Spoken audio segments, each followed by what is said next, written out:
Here's something that's on my mind, and I'd like to get your views on this. I'm not encouraged, I have to say very, very plainly, by what government is saying up to this point, and I'm talking about all the different aspects and arms of the criminal justice system. In regard to the criminal justice system's response to what went on in the country last week, we hear that looters have been arrested. Okay. We also hear that inciters have been arrested. But I think there are probably 5 categories, at the very least, involved in what happened last week. There are looters, people who went into stores and took things for which they neither paid, and clearly things that do not belong to them. Ordinary people doing those things. Then there is the kind of organized looting that was so vividly described by Stephen Gottschalk. We spoke to him last week, you might recall. He is the Group CEO of Value, the Value Group. And their warehouses north of Durban were looted systematically over 3 days in a highly organized fashion. He called that a military operation. So there's that kind of looting.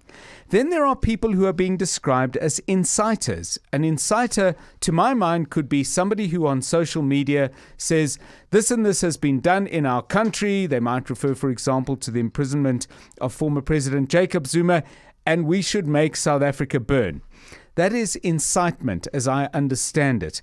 And then there is a category that I understand to be an instigator. That is the person who goes beyond merely expressing a view to a group of people or on social media, but actually goes out to make sure that these things happen. And that may involve procuring petrol. It might involve getting people to a point where they can either loot a place or loot it and burn it. I would call those instigators. And then there is another category about which we have heard nothing, and it's absolutely plain from what we've heard so far that neither the police nor the prosecuting authorities are any closer to getting those people than they were before this thing started. And those are people I would describe as organizers. Now, every once in a while, there's a blurring of categories where somebody who it seems to me is being charged with incitement is described as a mastermind. I don't get that, and I don't buy it.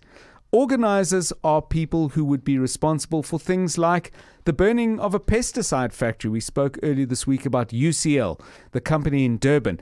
Absolutely no potential economic gain from that. No pesticides were looted.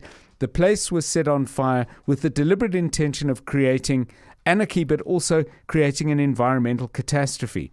Now, who are those people? Those are the people I call the organizers. And I think we'll try and do this as much as we can as journalists, but it is incumbent on government to start being much, much more precise as to who they've arrested, what they're charging them with, and most importantly, as the security cluster reports more accurately than they have done to date, they tell us where in the chain of all of these events those people fit. I don't see anyone from the top of that chain, and I don't know about you, but that makes me extremely worried. News, experts, analysis, where things stand. What you need to know. Drive home with John Perlman On 702.